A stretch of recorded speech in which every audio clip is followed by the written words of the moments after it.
이 시간 다 함께 자막을 보시고 함께 고백하겠습니다. 그리스도께서 우리의 죄를 지시고 십자가에 귀하신 몸을 내어주셨습니다. 그것은 우리가 죄에 대해 죽고 의에 대해 살도록 하시기 위함이었습니다. 이 시간 다 함께 사도신경 하심으로 우리의 신앙을 고백하며 하나님 앞에 나아가겠습니다. 나는 전능하신 아버지 하나님, 천지의 창조주를 믿습니다. 나는 그의 유일하신 아들, 우리 주 예수 그리스도를 믿습니다.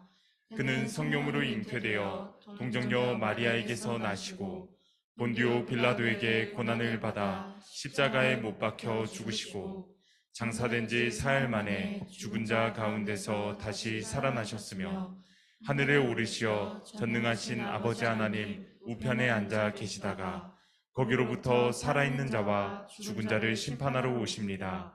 나는 성령을 믿으며 거룩한 공교회와 성도의 교제와 죄를 용서받는 것과 몸의 부활과 영생을 믿습니다. 아멘.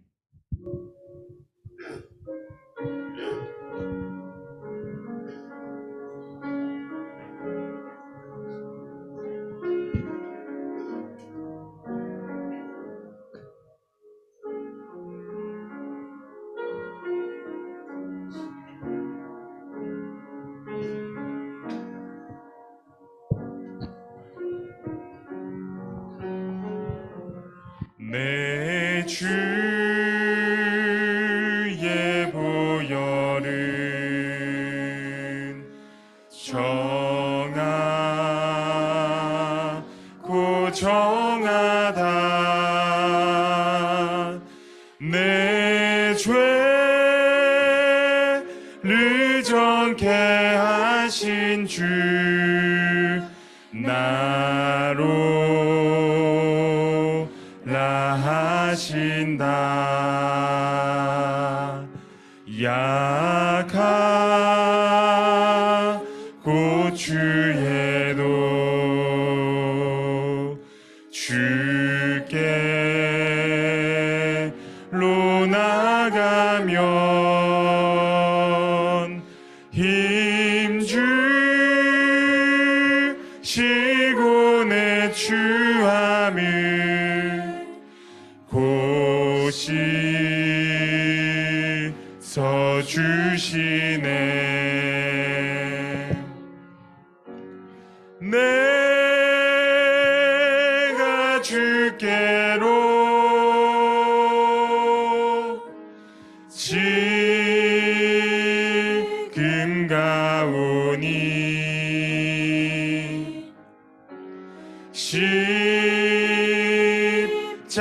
십자가의 보혈로 날 씻어 주소서. 약락한 오라 하심은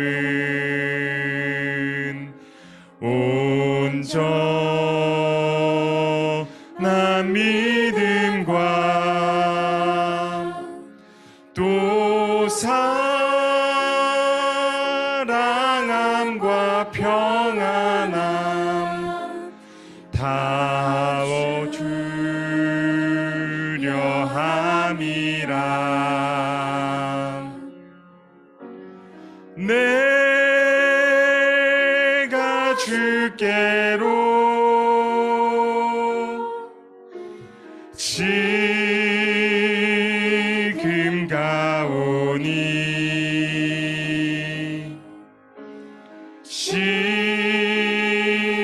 십자가의 보혈로 날 씻어 주소서. 큰 죄인 본받아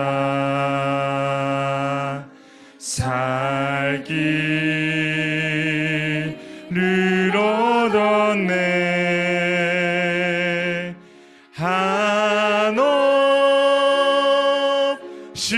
넓고 큰 은혜 베풀어 주소서.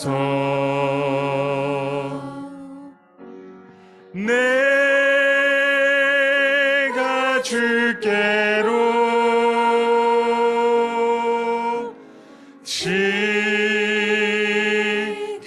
가오니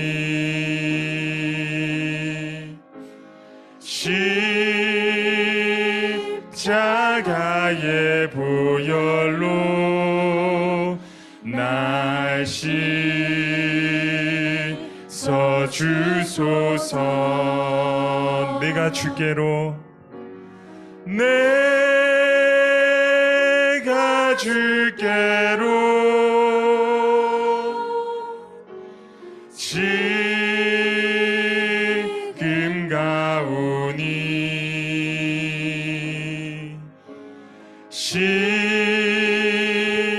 십자가의 보혈로 날 씻어 주소서.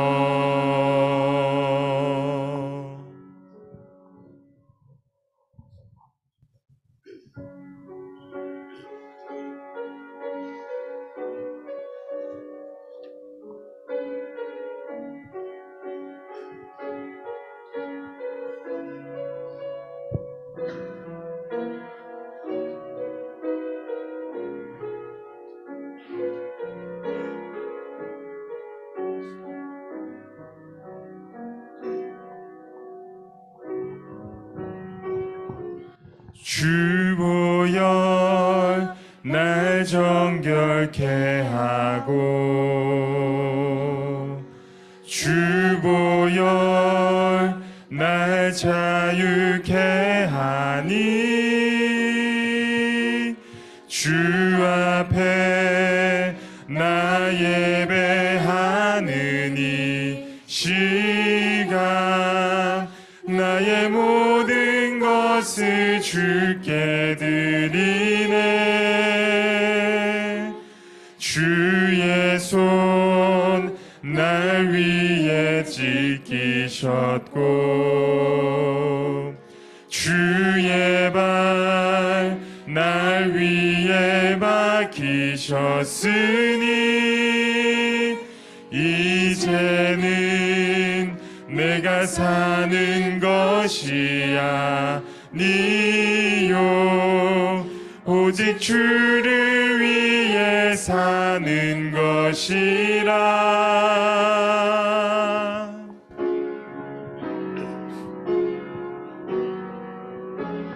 주의 손에 나의 손을 포개고 또 주의 발에 나의 발을 포개요. 나 주와 함께 죽고 또 주와 함께 살리라. 영원토록 주 위에 살리라.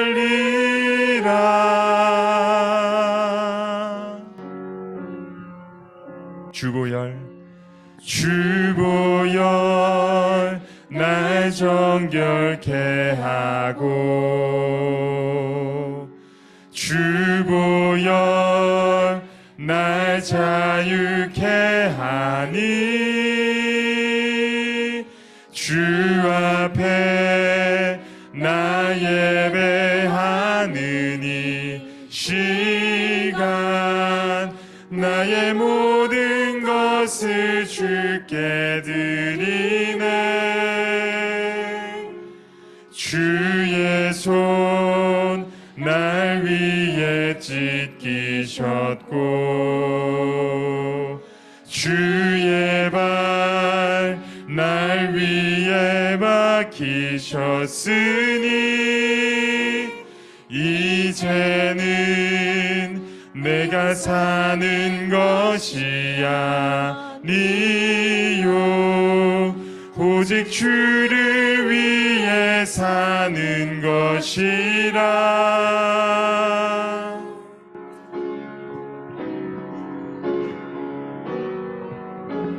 주의 손에 나의 손을 포개고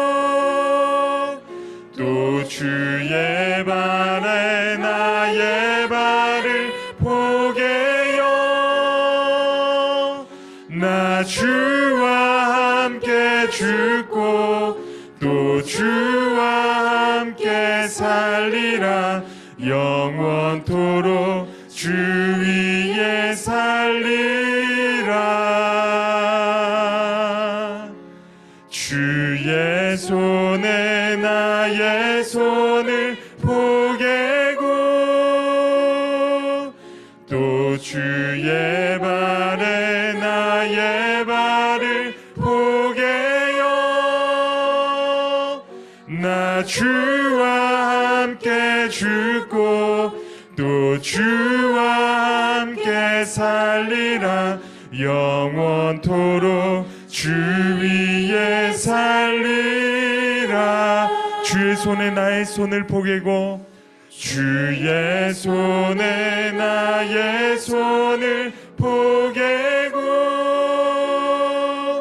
또 주의 발에 나의 발을 포개요. 나 주와 함께 죽고 또 주와 함께 살리라. 영원토록 주 위에 살리라. 주 위에 살리라. 이사야를 통해서 우리에게 주신 하나님의 말씀을 들으십시오. 나의 종이 매사에 형통할 것이니 그가 받들어 높임을 받고 크게 존경을 받게 될 것이다. 전에는 그의 얼굴이 남들보다 더 안 돼 보였고 그 모습이 다른 사람들보다 더욱 상해서 그를 보는 자마다 모두 놀랐다. 이제는 그가 많은 이방 나라를 놀라게 할 것이며 왕들은 그 앞에서 입을 다물 것이다. 왕들은 이제까지 듣지도 못한 일들을 볼 것이며 아무도 말하여 주지 않은 일들을 볼 것이다. 우리가 들은 것을 누가 믿었느냐? 주님의 능력이 누구에게 나타났느냐? 그는 주님 앞에서 마치 연한 순과 같이 마른 땅에서 나온 싹과 같이 자라서 그에게는 고운 모양도 없고 훌륭한 풍채도 없으니 우리가 보기에 흠모할 만한 아름다운 모습이 없다. 그는 사람들에게 멸시를 받고 버림을 받고 고통을 많이 겪었다. 그는 언제나 병을 앓고 있었다. 사람들이 그에게서 얼굴을 돌렸고 그가 멸시를 받으니 우리도 덩달아 그를 귀하게 여기지 않았다. 그는 실로 우리가 받아야 할 고통을 대신 받고 우리가 겪어야 할 슬픔을 대신 겪었다. 그러나 우리는 그가 징벌을 받아서 하나님에게 맞으며 고난을 받는다고 생각하였다.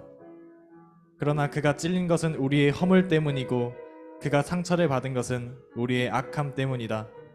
그가 징계를 받음으로써 우리가 평화를 누리고 그가 매를 맞음으로써 우리의 병이 나았다. 우리는 모두 양처럼 길을 잃고 각기 제 갈 길로 흩어졌으나 주님께서 우리 모두의 죄악을 그에게 지우셨다. 그는 굴욕을 당하고 고문을 당하였으나 아무 말도 하지 않았다. 마치 도살장에 끌려가는 어린 양처럼, 마치 털을 깎는 사람 앞에서 잠잠한 암양처럼 끌려가기만 할 뿐 아무 말도 하지 않았다. 그가 체포되어 유죄 판결을 받았지만 그 세대 사람들 가운데서 어느 누가 그가 사람 사는 땅에서 격리된 것을 보고서 그것이 바로 형벌을 받아야 할 내 백성의 허물 때문이라고 생각하였느냐? 그는 폭력을 휘두르지도 않았고 거짓말도 하지 않았지만 사람들은 그에게 악한 사람과 함께 묻힐 무덤을 주었고 죽어서 부자와 함께 들어가게 하였다. 주님께서 그를 상하게 하고자 하셨다. 주님께서 그를 병들게 하셨다. 그가 그의 영혼을 속건제물로 여기면 그는 자손을 볼 것이며 오래오래 살 것이다. 주님께서 세우신 뜻을 그가 이루어 드릴 것이다. 고난을 당하고 난 뒤에 그는 생명의 빛을 보고 만족할 것이다. 나의 의로운 종이 자기의 지식으로 많은 사람을 의롭게 할 것이다. 그는 다른 사람들이 받아야 할 형벌을 자기가 짊어질 것이다. 그러므로 나는 그가 존귀한 자들과 함께 자기 몫을 차지하게 하며 강한 자들과 함께 전리품을 나누게 하겠다. 그는 죽은 데까지 자기의 영혼을 서슴없이 내맡기고 남들이 죄인처럼 여기는 것도 마다하지 않았다. 그는 많은 사람의 죄를 대신 짊어졌고 죄를 지은 사람들을 살리려고 중재에 나선 것이다. 이는 거룩하신 하나님 말씀입니다. 아멘. 아멘.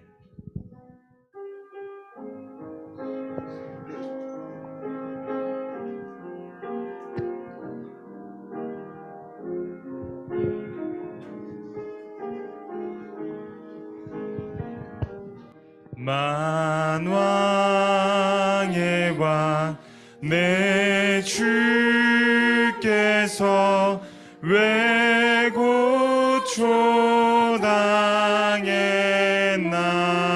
고초당했나 이 벌레 같은 날 위해 그 보혈을 흘렸네. 십자가 내가 처음 볼 때에 나의 맘의 큰 고통 사라져. 오늘 믿고서 내 눈 밝았네. 참 내 기쁨 영원하도다. 주 십자가 못 박힘은 속죄함 아닌가. 그 긍휼함과 그 은혜 말할 수 없도다.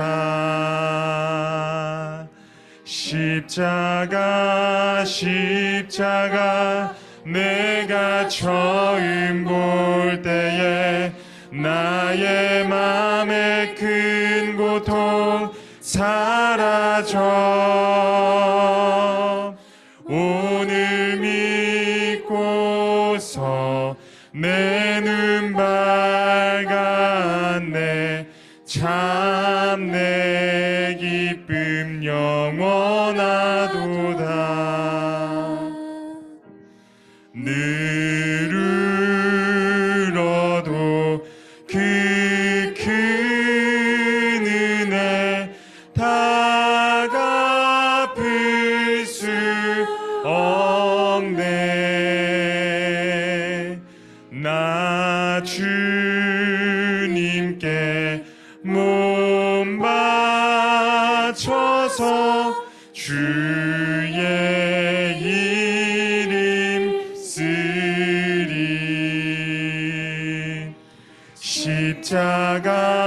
십자가 내가 처음 볼 때에 나의 맘의 큰 고통 사라져. 오늘 믿고서 내 눈 밝았네. 참 내 기쁨 영원하도다. 십자가 내가 처음 볼 때에 나의 맘의 큰 고통 사라져. 오늘 믿고서 내 눈 밝았네. 참 내 기쁨 영원하도다. 히브리서를 통해서 우리에게 주신 하나님의 말씀을 들으십시오. 주님께서 말씀하신다. 그날 이후에 내가 그들에게 세워줄 언약은 이것이다. 나는 내 율법을 그들의 마음에 박아주고 그들의 생각에 새겨주겠다. 또 나는 그들의 죄와 불법을 더 이상 기억하지 않겠다. 죄와 불법이 용서되었으니 죄를 사하는 제사가 더 이상 필요 없습니다. 그러므로 형제 자매 여러분, 우리는 예수의 피를 힘입어서 담대하게 지성소에 들어가게 되었습니다. 예수께서는 휘장을 뚫고 우리에게 새로운 살 길을 열어주셨습니다. 그런데 그 휘장은 곧 그의 육체입니다. 그리고 우리에게는 하나님의 집을 다스리시는 위대한 제사장이 계십니다. 그러니 우리는 확고한 믿음을 가지고 참된 마음으로 하나님께 나아갑시다. 우리는 마음에다 예수의 피를 뿌려서 죄책감에서 벗어나고 맑은 물로 몸을 깨끗이 씻었습니다. 또 우리에게 약속하신 분은 신실하시니 우리는 흔들리지 말고 우리가 고백하는 그 소망을 굳게 지킵시다. 그리고 서로 마음을 써서 사랑과 선한 일을 하도록 격려합시다. 어떤 사람들의 습관처럼 우리는 모이기를 그만하지 말고 서로 격려하여 그 날이 가까워 오는 것을 볼수록 더욱 힘써 모입시다. 이는 거룩하신 하나님의 말씀입니다. 아멘. 이 시간 함께 찬양하겠습니다. 그리고 찬양 중에는 박의인 노아미 학생 나오셔서 강단 초에 점화하겠습니다.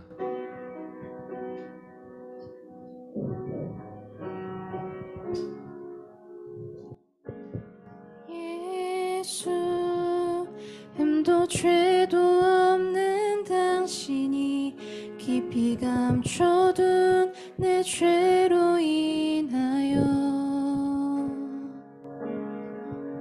하나님의 어린 양 속죄의 제물 되어 저주받은 나무에 달리셨네. 예수, 흠도 죄도 없는 당신이 깊이 감춰둔 내 죄로 인하여 하나님의 어린 양 속죄의 제물 되어 저주받은 나무에 달리셨네.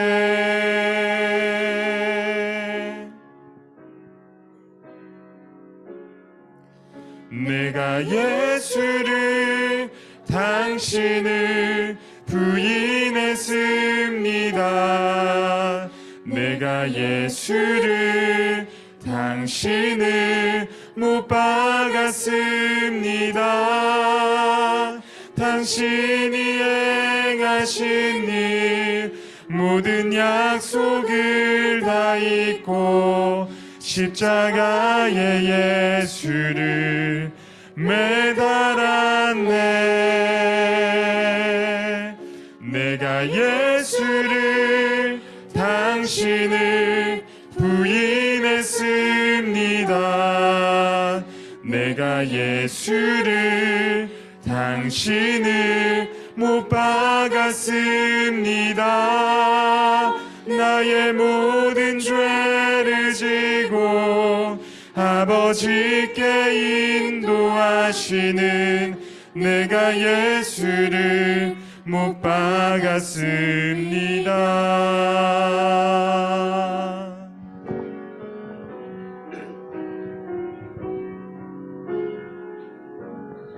예수, 참사랑과 평화의 주님, 소망 없이 멀어진 우리를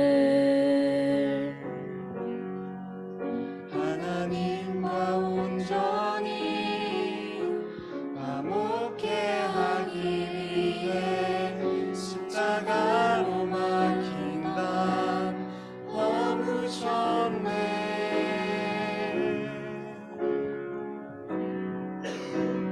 다 함께 내가 예수를 당신을 부인했습니다. 내가 예수를 당신을 못 박았습니다. 당신이 행하신 일 모든 약속을 다 잊고 십자가에 예수를 매달았네. 내가 예수를 당신을 당신을 부인했습니다. 내가 예수를 당신을 못 박았습니다. 나의 모든 죄를 지고 아버지께 인도하시는 내가 예수를 못 박았습니다.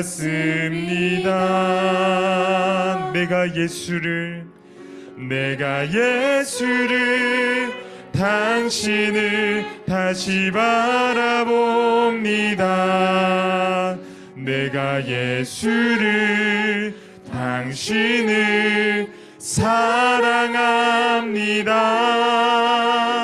당신이 행하신 일 흔들리지 않는 사랑 깨지지 않는 약속 붙들겠네. 내가 예수를 당신을 다시 바라봅니다. 내가 예수를 당신을 사랑합니다.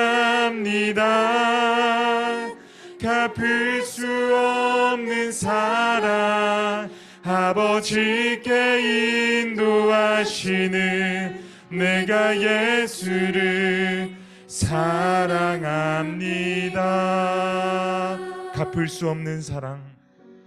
갚을 수 없는 사랑 아버지께 인도하시는 내가 예수를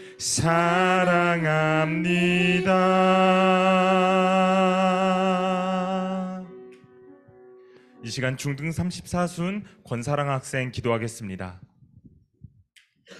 사랑 많으신 하나님, 지난 한 주간 잘 지켜주시고 오늘 주일 예배 나오게 하심에 감사드립니다.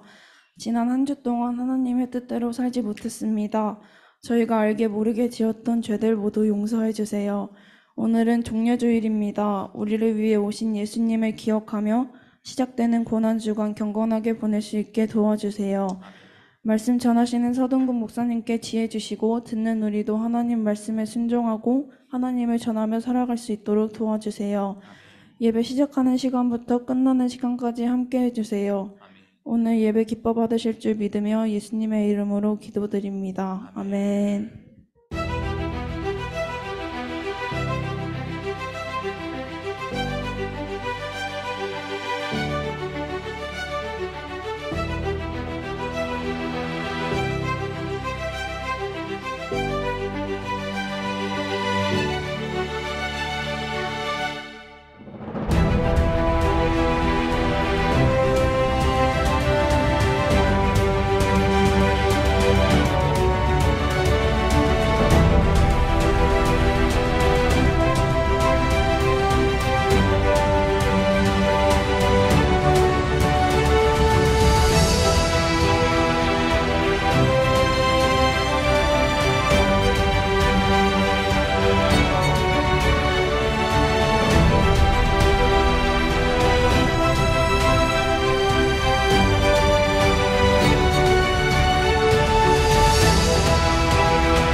예배자리 가운데 나오신 여러분 모두를 주님의 사랑으로 환영하고 축복합니다. 우리 이 시간에 함께 말씀 보도록 하겠습니다. 오늘 우리에게 주신 하나님의 말씀은 마태복음 21장 1절부터 11절까지 말씀입니다.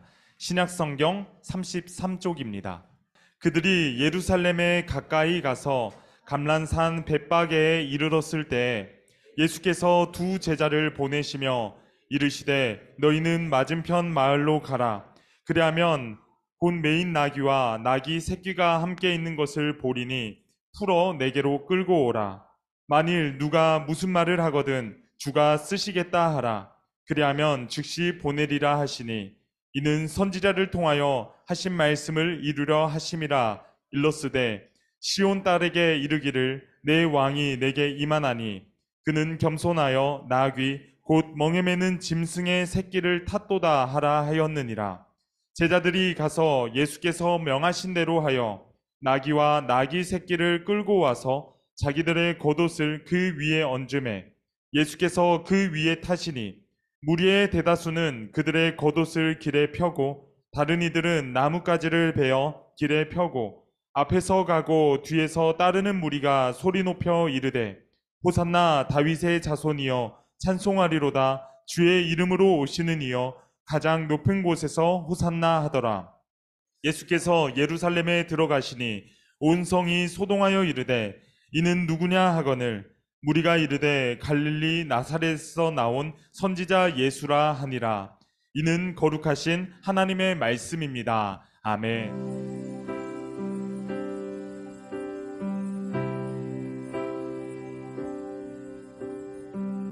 Walking on the road to Jerusalem, the time had come to sacrifice again. And my two small sons, they walked beside me down the road. The reason that they came was to watch the Lamb. They said, Daddy, Daddy, oh, what will we see there? There's so much that we don't understand. And so I told them of Moses and Father Abraham. Then I said, dear children, watch the Lamb. There will be so many in Jerusalem today. And we must be sure this little lamb doesn't run away. And I told them of Moses and Father Abraham. Then I said, dear children, watch the Lamb. When we reached the city, I knew something must be wrong. There were no joyful worshipers there, no joyful worship song. And I stood there with my children in the midst of angry men. Then I heard a crowd cry out, let's crucify him.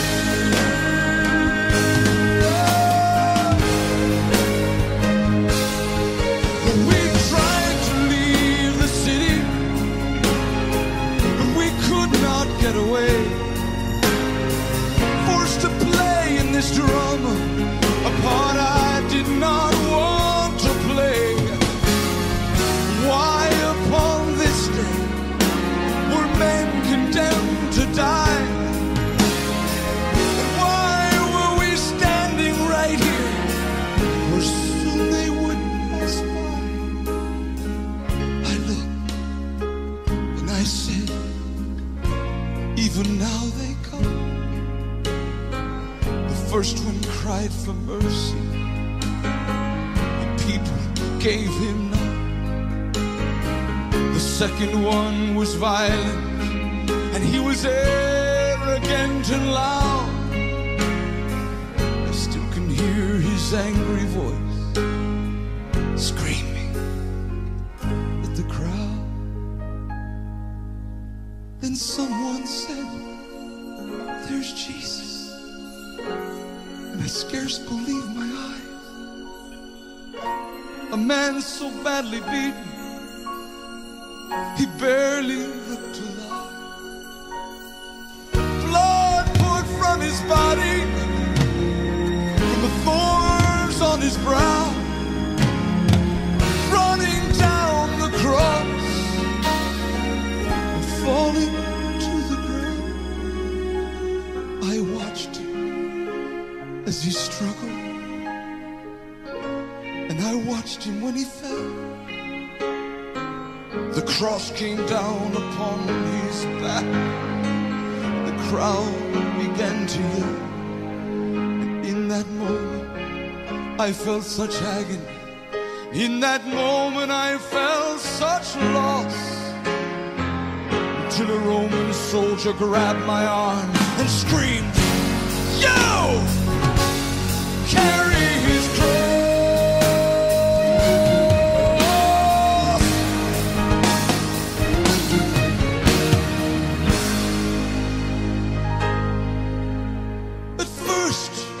I tried to resist him, but his hand reached for his soul. And so I knelt and I took the cross from the Lord. I put it on my shoulder, and we started down the street. And the blood that he'd been shedding was running down my cheek. They led us to Golgotha, and they drove nails deep in his feet and hands. And on the cross I heard him pray, "Father, forgive them." Never have I seen such love in any other eye. Into thy hands I commit my spirit, he prayed, and then he died. I stood for what seemed like years, lost all sense of time. Then I felt these little hands holding on to mine. My children stood there weeping, and I heard the oldest say, "Father, please forgive us. The lamb ran away."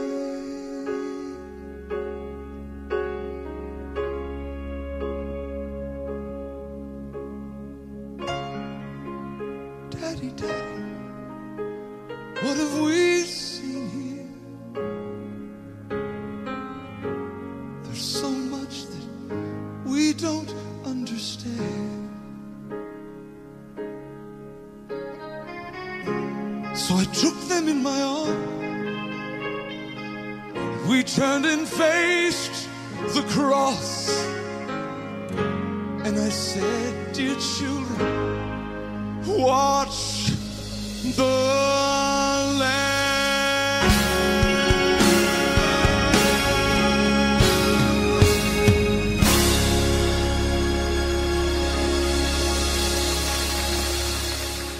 우리 이 시간에는 가장 작고 초라한 행렬이라는 제목으로 함께 말씀 나누도록 하겠습니다.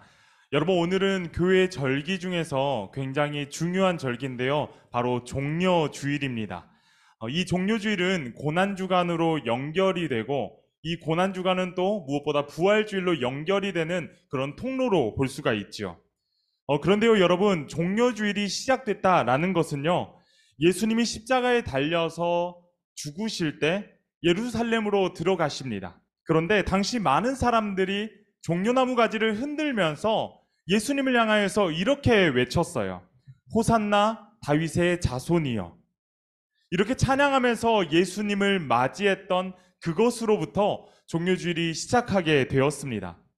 그런데 실제로는 여러분, 이 종려주일이라는 것이 행복하고 기쁜 날을 의미하는 것은 아니에요. 왜냐하면 바로 이것이 예수님의 고난을 알리는 고난의 시작점이 되었기 때문입니다.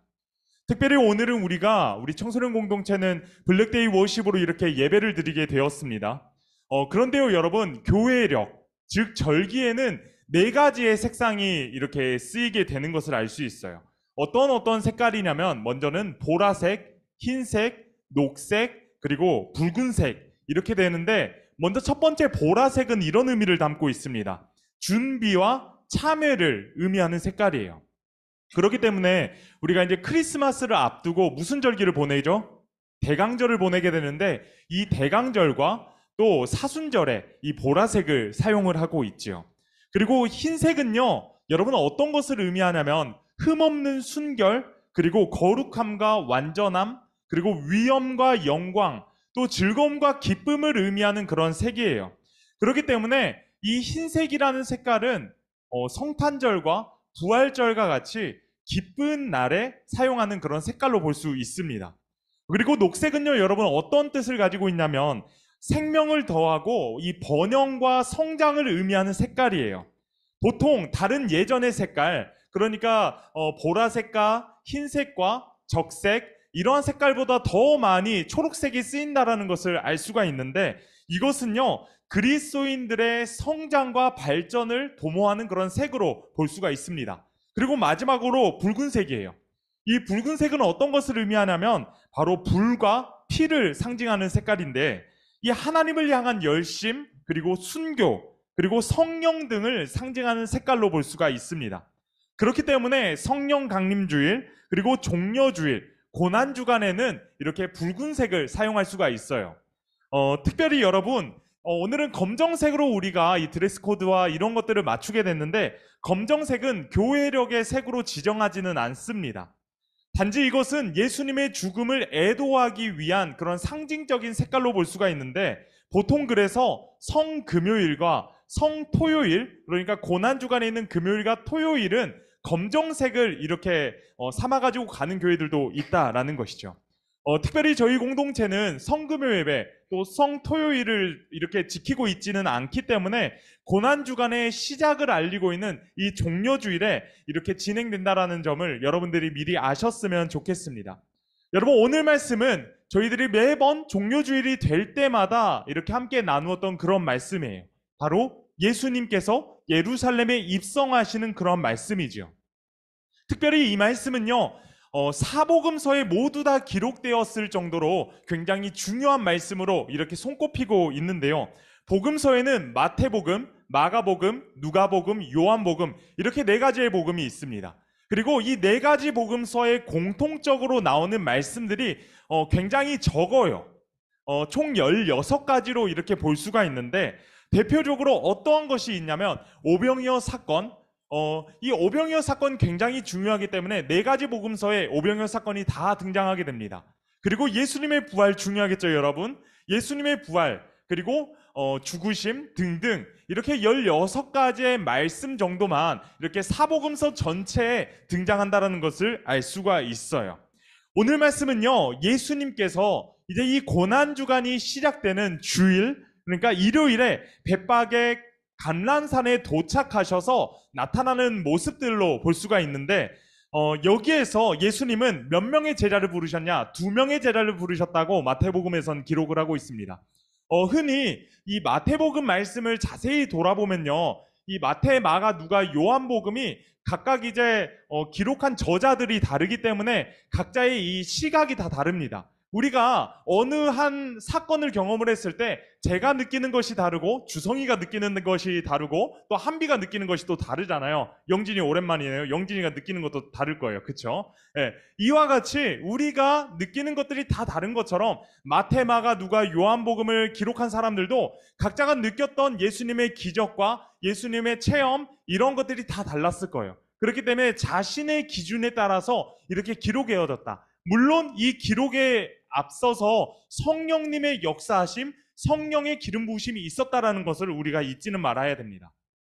아무튼 마태복음을 쭉 살펴보면요, 여러분 어떠한 것이 있냐면 등장인물들이 주로 2명씩 등장한다는 것을 볼 수가 있어요. 이것이 마태복음의 특징이기도 합니다. 그래서 여기에서 오늘 말씀에서 이제 예수님이 2명의 제자를 불러서 어떻게 했냐면 맞은편 마을로 가서 무엇을 데리고 오라고 합니까? 나귀를 데리고 와라 라고 얘기를 하죠. 그런데 어떻게 보면 이 말씀이 되게 이해가 되지 않은 것처럼 느껴질 수도 있습니다. 왜냐하면 자칫 잘못하면 예수님이 도둑질을 시키는 것 같거든요. 남의 집에 가서 나귀를 데리고 와라. 여러분 예전에 뉴스에 이런 것이 나왔던 적이 있었습니다.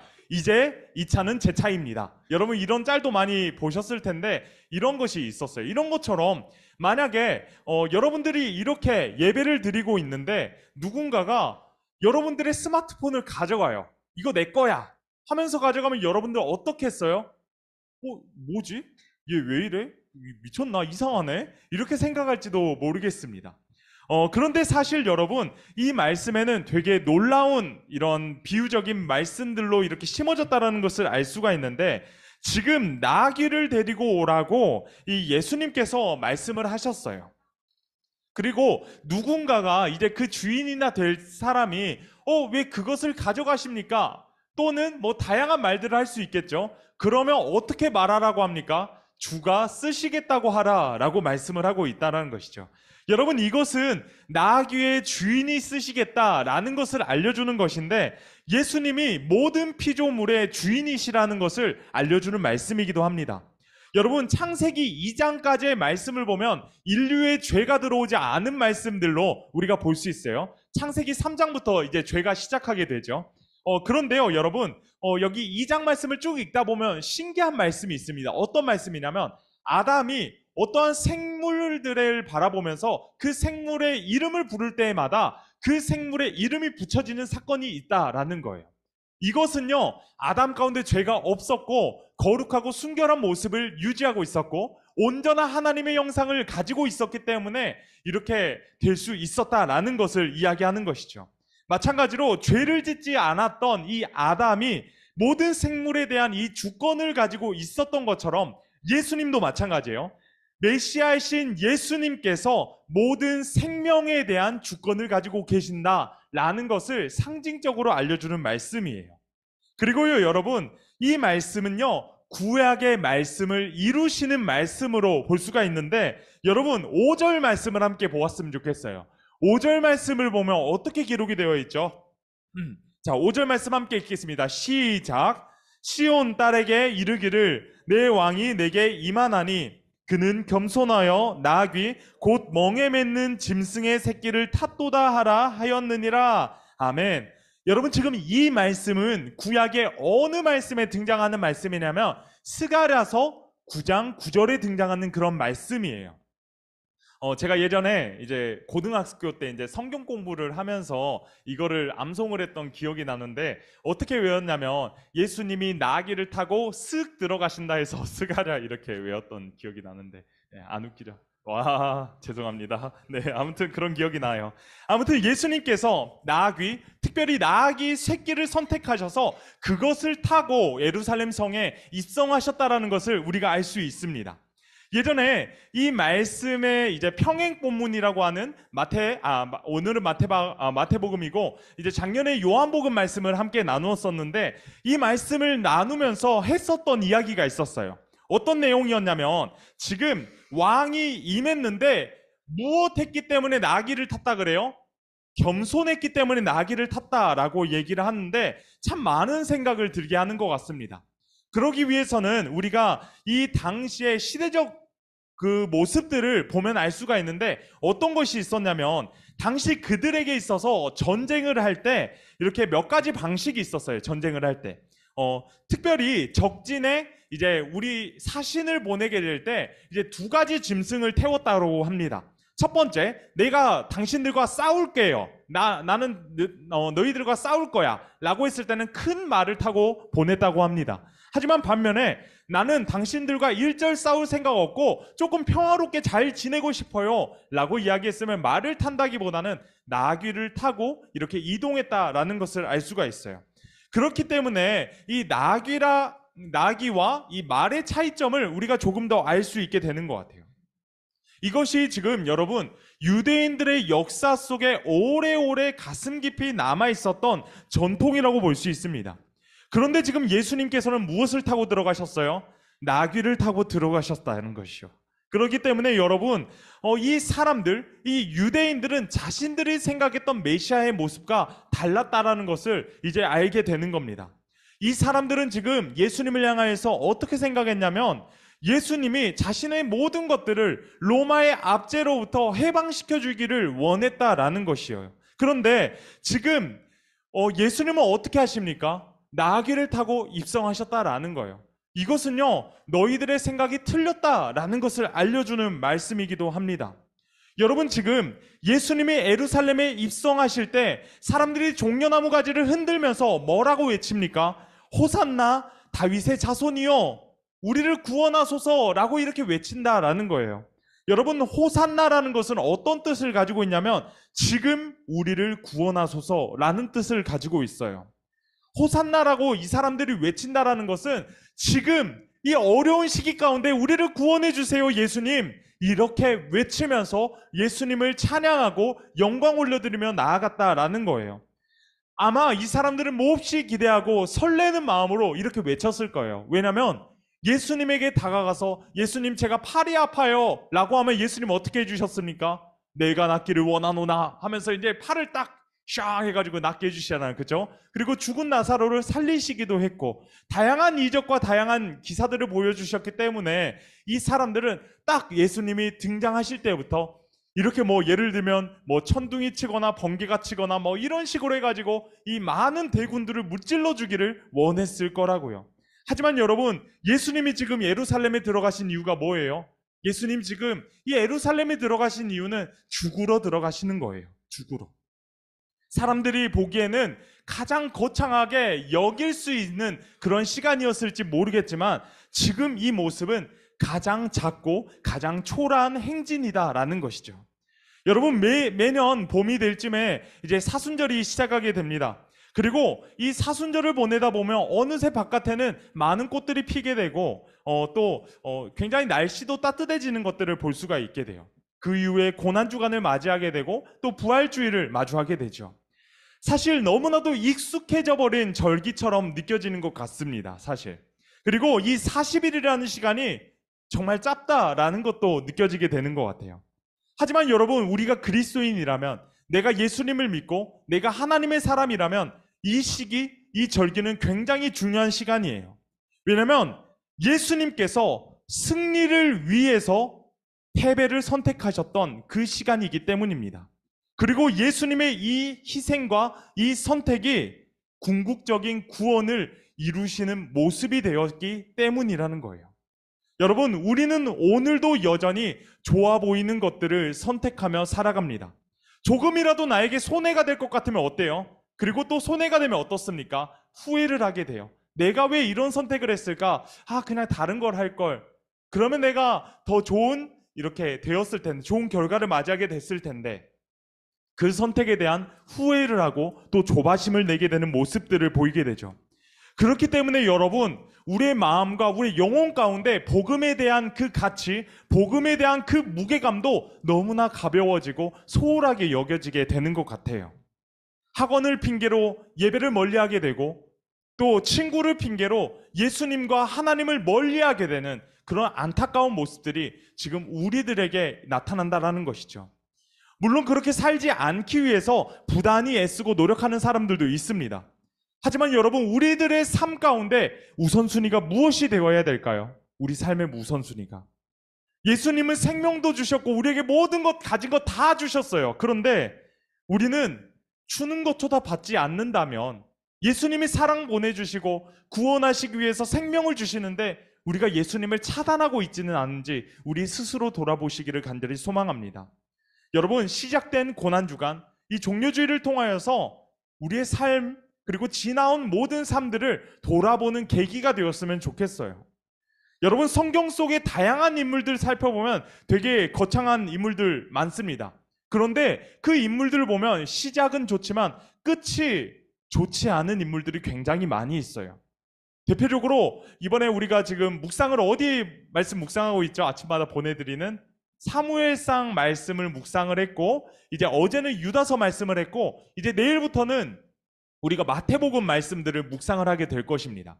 특별히 이 사무엘상 말씀, 이 사무엘상의 마지막 모습이 어떻습니까? 사무엘상 31장 말씀을 보면 사울이 죽는 것으로 끝나게 되는 것을 알 수가 있어요. 여러분, 사무엘상 9장을 보면요, 이제 사울이 등장하는데 사울을 향하여서 성경에서는 이렇게 이야기하고 있습니다. 준수한 소년. 여러분, 준수하다라는 것은 굉장히 좋다라는 것을 의미하는 표현이기도 해요. 사울을 향해서 준수하다라고 얘기했다라는 것은 그 사람이 하나님을 따르는 사람이었고 하나님을 경외했다는 사람이었다라는 것을 알 수가 있어요. 하지만 그가 어떻게 됩니까? 하나님을 떠나게 되고 결국에 그 결과가 어떻게 되었습니까? 사망이었다라는 거예요. 이것은 육신의 죽음을 이야기하는 것을 넘어서 영적인 죽음을 의미하는 것입니다. 만약에 그가 하나님을 섬기고 하나님을 더 따랐더라면 여러분 어떻게 되었겠어요? 하나님께서 그 모든 상황을 역전시켜 주시지 않았겠습니까? 하나님을 떠난 그런 모습을 보였기 때문에 결국 그는 죽음의 삶을 살아가게 되었다라는 거예요. 여러분, 우리들의 우선순위, 우리들은 지금 어떠한 행렬에 참여하고 있습니까? 마음은 예수님의 행렬 가운데 함께 참여하고 싶은데 삶이 그렇지 않다면 여러분 우리들의 삶을 잘 세워야 돼요. 그리고 만약에 진짜 아무것도 세워지지 않았더라면 작은 것부터 사소한 것부터 하나하나 다시금 세워나가는 우리들이 되어야 될 줄 믿습니다. 바라기는 우리들의 모든 삶이 예수님께 하나님께 인정받는 삶이 되어지시기를 간절히 소망합니다. 그리고 이제는 세상의 행렬 가운데 참여할 것이 아니라 예수님의 행렬에 참여하는 우리 모두가 되어지시기를 간절히 축원합니다. 그렇게 될 때 우리 모두가 하나님의 사랑으로 하나님께서 주시는 그 소망으로 더욱더 무장되어 소망을 가지고 나아가게 될 줄 믿습니다. 우리 이 시간에 함께 기도하겠습니다. 거룩하신 하나님 아버지, 저희들의 모든 삶을 통하여서 역사하여 주시고 하나님의 말씀 가운데 더욱더 깊이 나아가는 저희 모두가 되어지기를 간절히 소망합니다. 하나님, 우리가 지금 세상의 행렬 가운데 참여하고 있습니까? 이제는 그 모든 것 내려놓을 수 있도록 인도하여 주시고 온전히 예수님을 따르며 살아낼 수 있는 저희 모두가 될 수 있도록 함께하여 주옵소서. 우리 구주 예수 그리스도의 이름으로 기도드립니다. 아멘. 이 시간에 함께 내가 예수를 못 박았습니다. 함께 찬양하시면서 준비하신 헌금 하나님 앞에 올려드리겠습니다.